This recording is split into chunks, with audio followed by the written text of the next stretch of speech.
Jimmy Carter, godfather of world chaos. دکتر مایکل ایونز، روزنامه‌نگار سرشناس آمریکایی و برنده جوایز گوناگون در رشته روزنامه‌نگاری که آخرین کتاب او جزو پرفروش‌ترین ها بود، از جیمی کارتر به عنوان رئیس جمهور یاد می‌کند که یک جا جهان را به سوی ناامنی، فاجعه و ترور هدایت کرد. کارتر با استفاده از شماع حقوق بشر باعث پایمالی حقوق انسان در بخشی از جهان شد. کارتر خمینی را از طریق سیاه کشف کرد، آیت الله خمینی، و با خمینی متحد آمریکا یعنی ایران را زیر و رو کرد.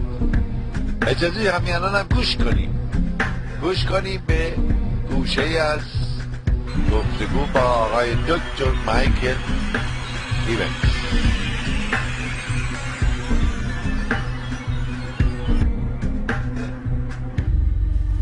What most Americans don't know is that in 1976, President Jimmy Carter orchestrated the change of power in Iran that replaced the Shah of Iran with a government led by Ayatollah Khomeini. I tell the entire shocking story about this in my new book, Jimmy Carter, The Liberal Left in World Chaos. I detail how a single decision made in the name of false hope changed the entire structure of the Muslim world and led to the establishment of the fanatical extremist movement that is responsible for terrorism around the world today. This liberal left agenda by President Jimmy Carter actually funded the beginning of such terrorist organizations as Al-Qaeda, the Taliban, Hamas, and Hezbollah.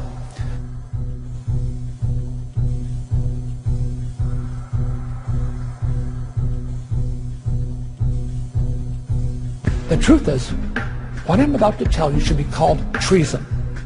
The former President of the United States supported the funding of an Islamic cleric who attempted to assassinate America's strongest ally, the Shah of Iran, and birth an Islamic revolution.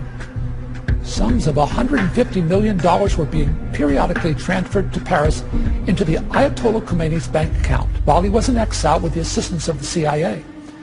Carter told world leaders at a summit meeting of his plan to overthrow the Shah of Iran, and that Khomeini would be taking over and was a Gandhi-like figure. On April 1st of the following year, this Gandhi-like figure proclaimed the first day of the government of God in Iran. It was the birth of the Islamic Revolution. It has literally spread from Iran throughout the entire world. On April Fool's Day 1979, the destabilization of Iran and Afghanistan began. Later, Carter secretly transferred $50 million to radical Muslims to fight in Afghanistan. It was in fact used to purchase arms to create an organization that ultimately became known as Al-Qaeda. On Inauguration Day 1980 at 4:31 a.m., he secretly wire transferred $7.9 billion to buy the American hostages back after 144 days of humiliation.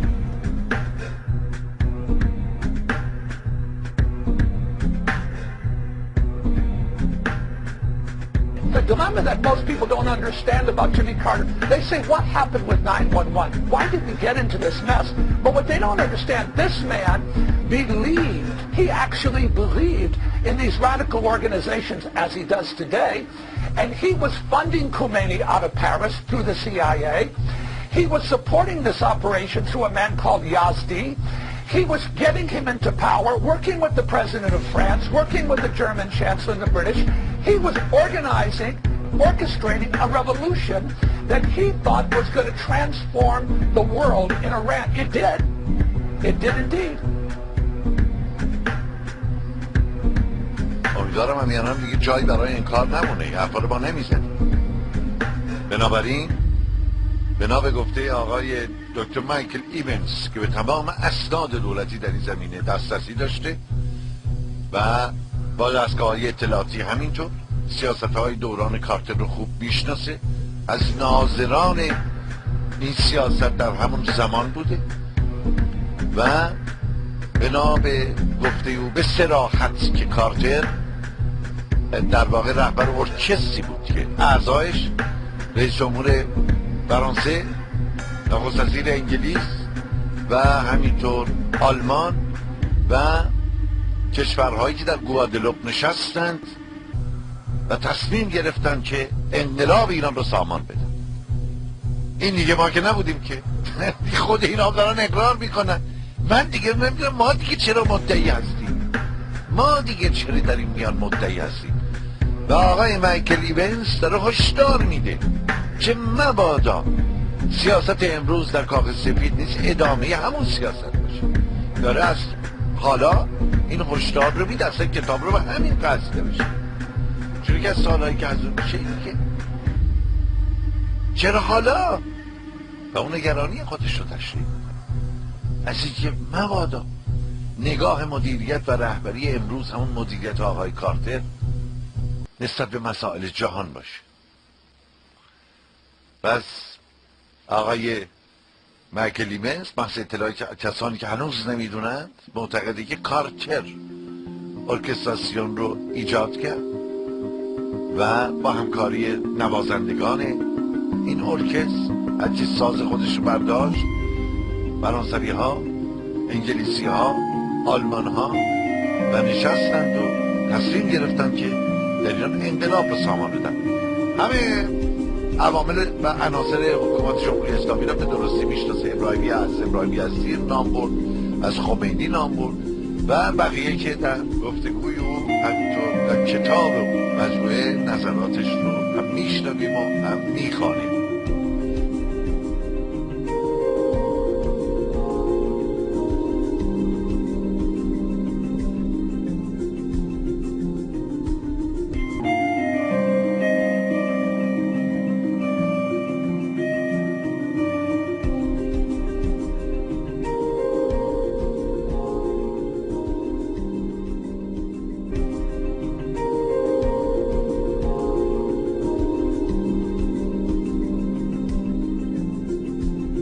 Jimmy Carter, godfather of world chaos.